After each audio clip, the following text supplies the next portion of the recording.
بلکہ عمران خان نے تو خیر ایسا نہیں کیا، ان سے کہا گیا کہ اس کو نکال دیں، اس نے نہیں کیا۔ نواز شریف صاحب نے تو اپنے وزیروں کی قربانیاں دے دیں، اور قابل وزیروں کے ٹھیک ہے نا۔ تو زرداری صاحب کے دور میں بھی یہ کچھ ہوتا، تو یہ بعد میں کیوں باتیں یاد آتی ہیں؟ میرا یہ ہمیشہ اس پہ ہم ذرا ڈیٹیل بات کرتے ہیں، اکانومی کی بات کر لیتے ہیں۔ مزمل اسلم صاحب نے ہمیں جوائن کیا ہے، معیشت دان بھی ہیں، عمران خان صاحب کی حکومت کے ترجمان بھی رہے ہیں۔ مزمل اسلم صاحب، ہم سیاسی اس بات پہ تو نہیں جانا چاہ رہے، لیکن اس وقت جو IMF کی شرائط ہیں اس پہ عمل درآمد بھی شروع ہو گیا ہے، بوجھ پھر سے عوام اٹھائیں گے، لیکن یہ 9th ریویو آپ کو کیا لگتا ہے یہ کب تک IMF مزید لٹکائے گا، اور IMF کا مقصد کیا ہے؟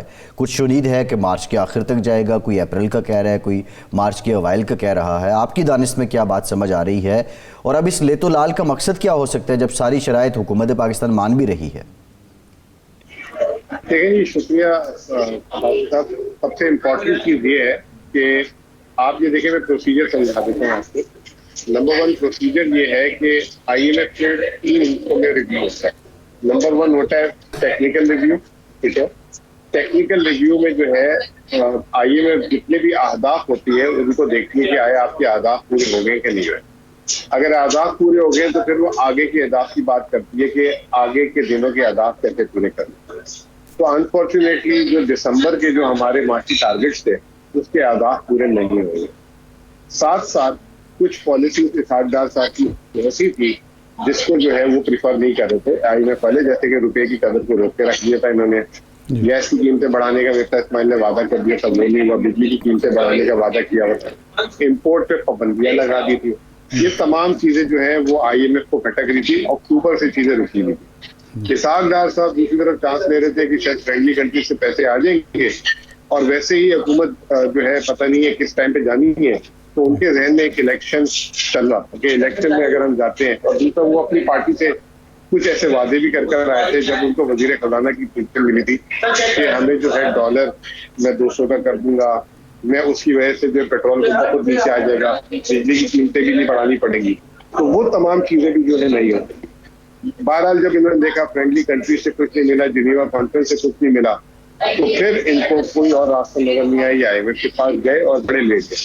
اچھا، اب جب ان کے پاس آپ گئے تو انہوں نے بھی کہا اچھا بچوں آپ ہم سے کھیل رہے تھے تو اب ہم آپ سے کھیلتے ہیں۔ تو انہوں نے جو تمام وہ چیزیں تھی جو پہلے ان کے دماغ میں نہیں بھی تھی وہ انہوں نے صحیح ہے۔ میں مزمل صاحب آپ کی طرف دوبارہ آتا ہوں، ارشاد صاحب اب یہ تو مزمل صاحب جو بتا رہے ہیں یہ سب کو پتا ہے کہ مفتاح صاحب نے کسی نہ کسی طرح IMF کو کنونس بھی کر لیا تھا، اور مفتاح صاحب نے پاکستان کے ان لوگوں کو بھی کنونس کر لیا تھا جنہوں نے اس ملک کو روزگار دینا ہے کہ ڈالر ابھی اور اوپر جائے گا، آپ اس کے حساب سے اپنے آرڈرز لیں۔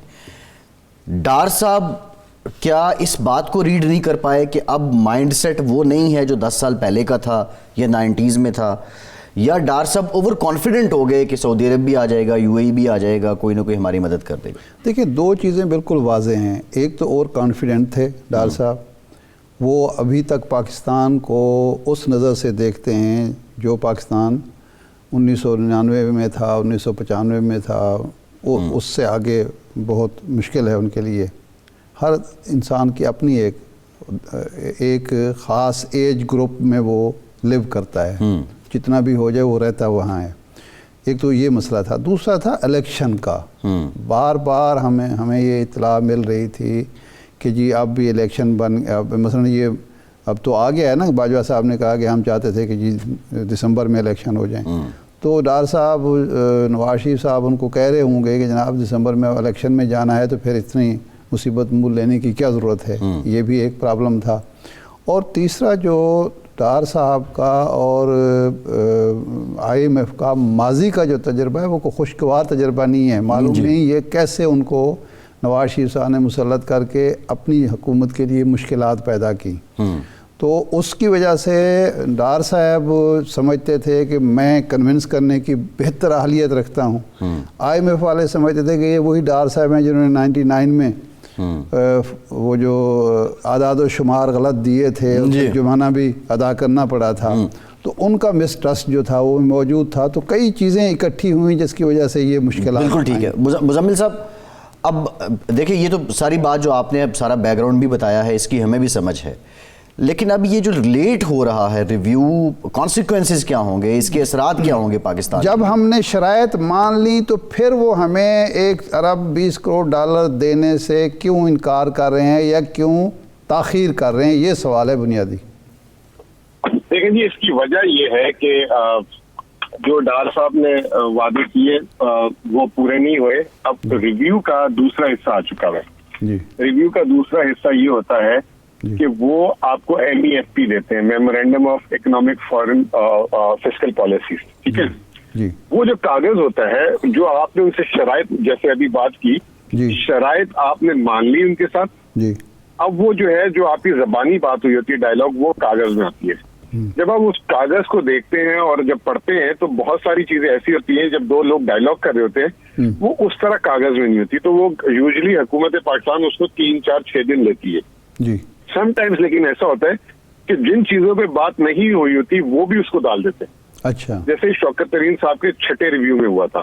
اچھا تو اس لیے جو ہے منسٹری آف فائنانس اس کو بڑے غور و فکر سے پڑھتی ہے کہ کوئی ایسی چیز تو نہیں ہے کہ ہم نے انگوٹھے لگا دیں، دستخط کر دیں جی اور اس کے بعد وہ جو ہے کل کو گلے پڑ جائے۔ جی تو میرے خیال سے ابھی وہ پروسیجر چل رہا جی ہے، اور لیکن جو کل ہم نے سیاسی طور پہ ڈیولپمنٹ دیکھی جی کہ پورا دن جو ہے چلایا گیا کہ شوکت ترین صاحب کو جی FIA نے اپنی تحقیقات مکمل کر کے اریسٹ کرنے جا رہی ہے۔ جی تو مجھے اس میں شک لگ رہا ہے کہ جی کہیں کچھ دال میں کالا ہے، اور IMF یا تو ان کو پروگرام نوا ریویو نہیں دینا چاہ رہا، اچھا یا کوئی ایسی بات ہو رہی ہے کہ آپ اپوزیشن کے ساتھ بھی بیٹھ کے اس چیز کو بات چیت کریں، تو اس پہ جو ہے ایک دباؤ ڈالنے کے لیے کل وہ ایک گڑے مردے کو واپس زندہ کیا گیا، اور جو ہے اس پہ کہ جی ان کو گرفتار کر رہے ہیں، پھر رات کو کہا کہ گرفتار کر لیا ہے، نہ ان کی گرفتاری ہوئی۔ اور وہ جو ہے یہ ایک چیز تو شوکت صاحب نے کل ایک بیان بھی دیا کہ مجھے ایسا لگ رہا ہے کہ یہ ہمیں دباؤ میں لانے کی کوشش کر رہے ہیں۔ اور دوسری طرف آپ مریم نواز کا کل کا اسٹیٹمنٹ سنیں، جی کیونکہ وہ تھوڑی سی جو ہے کبھی لوز کینن میں بول جاتی ہیں وقت سے پہلے، تو انہوں نے بولا کہ میں میرے سے پوچھتے تو اسحاق ڈار کو اور شہباز شریف کو IMF سے بات ہی نہیں کرنی چاہیے تھی۔ ٹھیک تو اس کا مطلب کچھ ایسے لگ رہا ہے کہ کوئی دال میں کالا ہے، کہ کوئی ایسی شرط بول دی گئی ہے جی یا کوئی ایسی چیز بول دی گئی ہے جس کی وجہ سے شاید اس پروگرام کو مسلم لیگ نون یا PDM کو کرنے میں مشکلات ہو۔ لیکن یہ ایک میری قیاس رائے ہے، میں یہ بھی ساتھ بولوں گا۔ اچھا اور نہیں، یہ فرمائیں مزمل صاحب یہ فرمائیں شوکت ترین صاحب کو اگر گرفتار کر لیتے ہیں تو کیا شوکت ترین صاحب بھی دستخط کر دیں گے اور عمران خان بھی مان جائیں گے کہ ٹھیک ہے جی جو شرائط ہیں مان لی ہیں، اسحاق ڈار نے، ہم بھی مانتے ہیں، کم از کم شوکت ترین صاحب کی تو جان چھوڑیں؟ ان کا یہ خیال ہے؟ ان کی کوئی ایسے ذہن میں کوئی چیز ہوگی، ورنہ کل دیکھیں ایک ویکینڈ آیا ہوا ہے 6 مہینے پہلے جس میں کوئی جرم بھی نہیں بنتا۔ FIA نے ایک دفعہ شوکت ترین صاحب کو بلایا تھا، ان کا بیان لیا تھا، اس کے بعد کبھی بیچ میں بلایا بھی نہیں۔ انہوں نے کون سی تحقیقات سے، نہ حکومت پاکستان نے شکایت کی، ایک تیسرے آدمی نے FIA کو شکایت کر دی کہ جی یہ اور خیبر پختونخوا کا وزیر خزانہ جو ہے مل کے سازش بنا رہے تھے۔ کون سی سازش؟ اکثر ٹیکس لگتا ہے، چیزیں لگتی ہیں، آپس میں بات ہوتی ہے۔ اس وقت سیلاب آیا تھا، شوکت ترین نے اور KP کے منسٹر کی بات ہوئی کہ بھائی سیلاب آیا، آپ جو ہے سرپلس نہیں دے سکو گے، آپ مفتاح اسماعیل کو بات کر دو۔ تو یہ بات ہوئی ہے، مفتاح اسماعیل کو تو ہر، لیکن مزمل صاحب ابھی شوکت ترین صاحب ہوں یا عمران خان ہوں، ان کے پاس کوئی پبلک آفس نہیں ہے، کوئی سرکاری عہدہ نہیں ہے، ان کا کس کیپیسٹی میں انگوٹھا یا دستخط چاہیے ہوگا، یا آپ کہہ رہے ہیں کہ ان کی صرف وربل کمٹمنٹ وہ چاہ رہے ہیں؟ دیکھیں ہم تو یہ کہہ رہے ہیں کہ ہمیں یہی بات تو سمجھ نہیں آ رہی کہ اب تو ہم اسمبلی میں بھی نہیں ہے نا۔ جب ہمیں انہوں نے کہا تھا کہ آپ اسمبلی سے پاس کرائے اسٹیٹ بینک ایکٹ، تو ہم نے جوائنٹ سیشن کرایا تھا اس کے بعد اور اسمبلی سے پاس کیا تھا۔ اب ہم اسمبلی میں نہیں ہے۔ اب ان کے ذہن میں یہ کہ یہ حکومت ہو سکتا ہے کہ یہ ہو کہ یہ چند مہینوں کی ہے، یہ 4 مہینے کی ہے، 6 مہینے، ویسے آفیشیل ٹائم بھی 4-5 مہینے رہ گیا ہے۔ تو یہ جو اصلاحات ہیں، یہ تمام چیزیں ہیں، اس کی کنٹینیوٹی ہونی چاہیے۔ ایک شک یہ اس ذہن میں آتا ہے کیونکہ میڈیا نے بھی رپورٹ کیا تھا کہ IMF کہہ رہا ہے کہ جی تمام پارٹیز کو، اپوزیشن کو لوپ میں لیا جائے۔ دوسری چیز یہ ہے کہ ٹرسٹ ڈیفیسٹ اتنا بڑھ چکا ہوا ہے، جو ابھی بات ہو رہی تھی کہ کیوں نہیں دیا، تو شاید ہو سکتا ہے کہ جن باتوں پہ انہوں نے ایگریمنٹ کیا ہے، IMF کہہ رہی ہوگی پہلے آپ وہ تمام چیزوں کو لاگو کر دیں، پھر ہم آپ کو جو ہے 10 اگست اسٹاف لیول ایگریمنٹ جسے کہتے ہیں وہ کر لیں گے. پھر اس کے 2-3 ہفتوں میں جو ہے بورڈ میٹنگ ہو جائے گی, آپ کی رقم ریلیز کر دیں گے. دوسری پاسبلٹی یہ ہو سکتی ہے. اچھا, لیکن ایم ای ایف پی ہمارے ہاتھ میں تو ہے نہیں, وہ حکومت پاکستان. لیکن پروسیجر میں نے آپ کو سمجھا دیا کہ ایم ای ایف پی جب آتا ہے تو ذرا سا 2-3-4 دن لگ جاتے ہیں, کبھی کبھی 1-2 ہفتے بھی لگ جاتے ہیں, کیونکہ کوئی ایسی چیز جو بات نہیں ہوئی اس میں آ جاتی ہے تو پھر حکومت واپس ان سے بات چیت شروع کرتی ہے. اچھا مزمل صاحب, کل ڈاکٹر اشفاق حسن خان ہمارے پروگرام میں تھے. ان کا خیال یہ تھا کہ یہ ایک تو ان کا یعنی ایک اندیشہ تھا یا خدشہ تھا کہ پاکستان کو ڈیفالٹ کرانا چاہتے ہیں. آئی ایم ایف کی خواہش یہ ہے تاکہ یہ گھٹنوں پر آ کے جو کچھ اب بھی تھوڑی بہت وہ ہے لچک نہیں دکھا رہے وہ دکھا لیں. اور شبر زیدی صاحب کہتے ہیں جی ڈیفالٹ کرنے سے تو پاکستان ترقی کرے گا. یوکرین نے بھی ڈیفالٹ کیا, روس نے بھی کیا, اس کے بعد پھر ترقی ہوئی. تو اس حوالے سے آپ کیا کہنا چاہتے ہیں کہ کیا یہ اندیشہ موجود ہے کہ یہ ڈیفالٹ کرانا چاہتے ہیں؟ اور یہ دوسری جو شبر زیدی صاحب جو آپ کے دور میں ہیں, ایف بی آر کے سربراہ تھے, ان کی منطق کو آپ کس طرح دیکھتے ہیں؟ دیکھیں, میں ذرا سا نا اس کو اب آئی ایم ایف کے پس منظر سے بات کرتا ہوں. آئی ایم ایف جب یہ حکومت آئی تو انہوں نے اگست میں پروگرام ان کو دے دیا تھا اسماعیل نے, جس میں مٹھائیاں بھی بانٹی تھی, مبارکبادیں بھی ہوئی تھی. اس کے بعد اگست کے بعد بجائے امپروومنٹ آنے کے معیشت میں اور تیزی سے گراوٹ آئی. الٹا مفتاح اسماعیل اور شہباز شریف کے ذہن میں یہ تھا کہ اس وقت ہم کر لیں گے تو 6-8 مہینے کے لیے معیشت سنبھل جائے گی, تو ہم معیشت سنبھال لیں گے تو پھر ہم الیکشن میں بھی بڑی عزت سے جائیں گے. تو آئی ایم ایف ہو سکتا ہے, دیکھیں اب آئی ایم ایف کی آپ ذرا سے نا شو میں پیر ڈالیں. آئی ایم ایف یہ سوچ رہا ہوگا کہ یہ اگر ہم ان کو $1.25 ارب دے بھی دیتے ہیں, $3 ارب سے کم ان کے ذخائر ہیں, ان کی $8 ارب اس سال کی ادائیگی ہے, اس کے علاوہ پورٹ میں مال الگ ہے, لوگوں کے جو ڈپازٹس ہیں وہ الگ استعمال کر گئے ہوئے, اگلے سال پھر $25-30 ارب چاہیے. اگر ہم ان کو پروگرام واپس دے دیتے ہیں اور اس کے باوجود بھی اگر یہ ادائیگیاں پوری نہیں کر سکے تو دنیا یہ کہے گی کہ جو آئی ایم ایف کے ایک بارے میں ایک مشہور ہے چیز کہ اگر آپ آئی ایم ایف پروگرام میں جاتے ہیں اور ڈیفالٹ نہیں ہوتے, اگر Pakistan I M F programme کے بیچ میں نوا ریویو کے اپروول کے بعد ایسی کوئی صورتحال ہو گئی تو آئی ایم ایف کی کریڈیبلٹی بھی بہت ہارڈ ہو سکتی ہے. تو ہو سکتا ہے کہ آئی ایم ایف بھی بہت اس میں سوچ بچار کر رہا ہو. اب بات آپ نے شبر زیدی والی کی, میں اس میں یہ کہہ دوں کہ جی میں سمجھتا ہوں کہ پاکستان کے اب جو پچھلے 10 مہینے میں جو نقصان ہوا ہے نا, اس کے بعد پاکستان اب قرضے اتارنے کی پوزیشن میں نہیں ہے. اب ایکسپرٹس جو انڈیپینڈنٹ ایکسپرٹس ہیں, انٹرنیشنل, لوکل, ابھی سابق گورنر اسٹیٹ بینک نے بھی لکھا, شوکت طریب نے وائٹ پیپر دیا, اس میں بھی لکھا کہ پاکستان کو آئی ایم ایف کے تھرو ہی ڈیٹ ری شیڈیولنگ اور ڈیٹ ری پروفائلنگ پہ جانا ہوگا کہ قرضہ معاف نہیں, قرضے کی میعاد کو بڑھا دیں تاکہ پاکستان کو کم قرضہ اتارنا پڑے اور پاکستان اپنے معیشت کے ٹریک میں آ جائے. اگر آپ یہ کرتے ہیں وقت سے پہلے, دیوالیہ دینے سے پہلے, تو وہ معیشت پھر ترقی کرتی ہے اور اس کی تنزلی اس کی شرائط کچھ اور نہیں ہوگی. مزمل صاحب کیا اٹس این ایزی ٹاسک کہ وہ ڈیٹ ری شیڈیولنگ کر دیں, ری اسکیجولنگ کر دیں, اور یہ بہت ایزی ہے؟ اس کے لیے تو کوئی نئی شرائط آ جائیں گی, پھر اس کا ایک پولیٹیکل ایلیمنٹ آ جائے گا. آبویسلی دیکھیں آپ کے اندر چوائس نہیں ہے نا بھائی. اب آپ کو جو ہے ایسی سرجری کرانی ہی کرانی ہے جو اینٹی بایوٹک سے کام نہیں ہو سکتا, تو آبویسلی اس میں سختیاں آئیں گی, اس میں شرائط ایسی آئیں گی, آپ کو جو ہے اپنے بہت ساری چیزوں کو کٹ ڈاؤن کرنا پڑے گا. لیکن اس سے یہ ہے کہ آپ جو ہے بیٹر آف ہوں گے, بجائے یہ کہ ایک دم پتہ لگے کہ جی کل پاکستان نے قرضہ کو اتارنا تو اور پاکستان نے اس کی ادائیگی نہیں کر سکی اور پاکستان ڈیفالٹ. وقت سے پہلے اگر آپ 15 دن پہلے, مہینہ 2 مہینے پہلے اگر خود درخواست ڈال دیتے ہیں نا, اس کی صورتحال میں اور بغیر درخواست ڈالے کی صورتحال میں بہت بڑا فرق ہے.